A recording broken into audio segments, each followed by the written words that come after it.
If you think of it, the evolution of historical epics doesn't take a master's degree to deconstruct.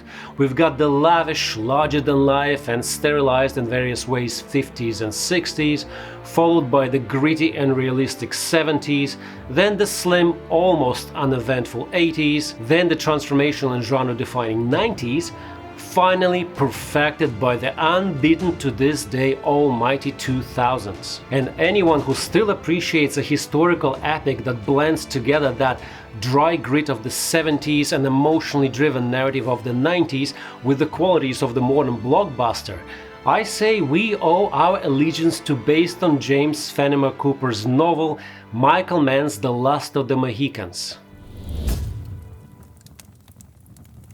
Some of you might get upset with me dismissing the 80s, and trust me, I'm right there with you. I love the 80s, it's my jam.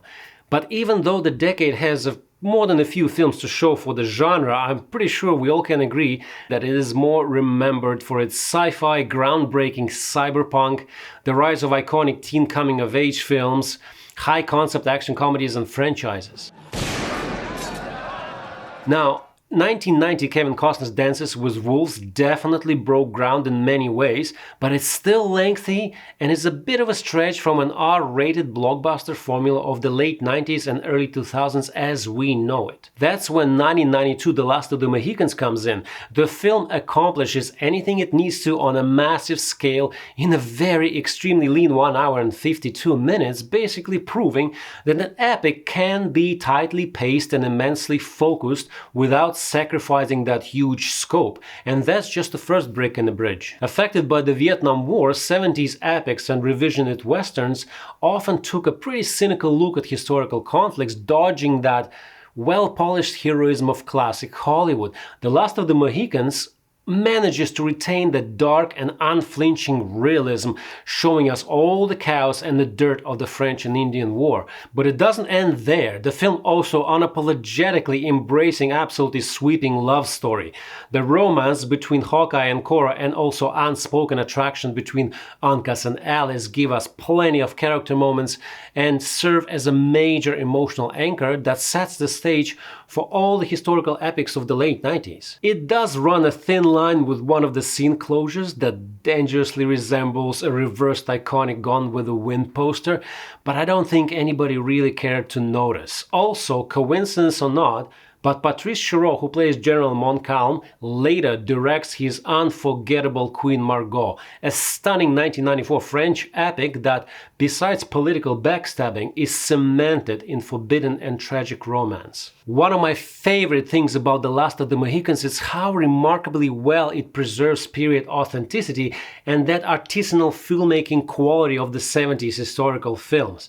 Michael Mann takes his time to focus on details of props and closing, and also uses plenty of natural light and low light cinematography mirrors to accomplish that. It basically carries on the legacy of films like Barry Lyndon and The Duelists. And when it comes to action, the film completely abandons the bloodless battles of classic Hollywood, cranking up the gore, and we never look back since. Realistic audio plays also a huge part in sucking you in straight into the action. Immersion basically becomes a breeze. Cannons are shooting, muskets are firing, and tomahawk combat is chaotic, bloody, and awfully unglamorous. Something that Mel Gibson's The Patriot borrows in full later, and if I may stretch the idea a little bit further, Alejandro Inarritu perfects in his crafted as a one-tracking shot ambush scene in The Revenant. Another monumental block in our bridge is one of the most engulfing romantic orchestral scores that basically marries action with the love story and serves as a direct predecessor to one of those iconic, emotionally manipulative mega scores of James Horner and Hans Zimmer later in the decade. And if there's one thing that made it here from the 80s, and the only thing I would change about the score, I would say more Clannad, please. Their song I Will Find You basically launches the emotional impact of the whole third act. I don't know why, but they removed it in director's extended edition in '99. Well, that didn't go very well. We got it back. Unconventional flawed protagonists seen in the 70s and some late 60s westerns also make their way over here. Daniel Day-Lewis's Hawkeye is far from the polished hero. He doesn't give rat's tail about the Imperial War or politics, and his survival and his chosen family is all that matters. I ain't your scout. You sure ain't no damn militia. Highly capable, fiercely independent outsider that possesses emotional capacity and moral clarity, he also represents the birth of the 90s prestige action hero.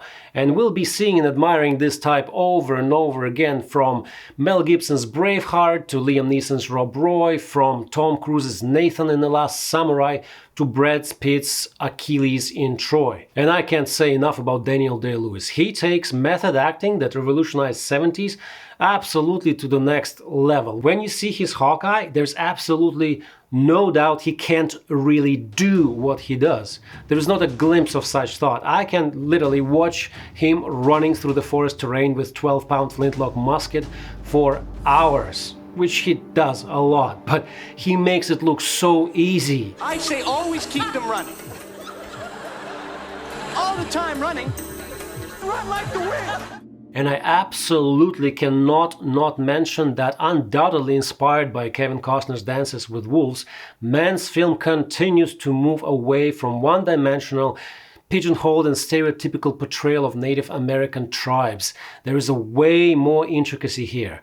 And those 70s traits of a morally gray antagonist can be observed in Magua, a brutal Huron warrior whose seemingly wrong actions can be totally justified by his personal trauma caused by British colonials. He is very complex and absolutely magnetic to watch. And the whole 10-minute dialogue-free climax is not so much about punishing the baddie for his wrongdoings as to reflect back at us the chaos that was the French and Indian War, the conflict that led to destruction and annihilation of so many Native American tribes caught in the middle, and the silent sadness between three native warriors, Magua, Uncas and Chingachgook, is nothing short of a visual poetry.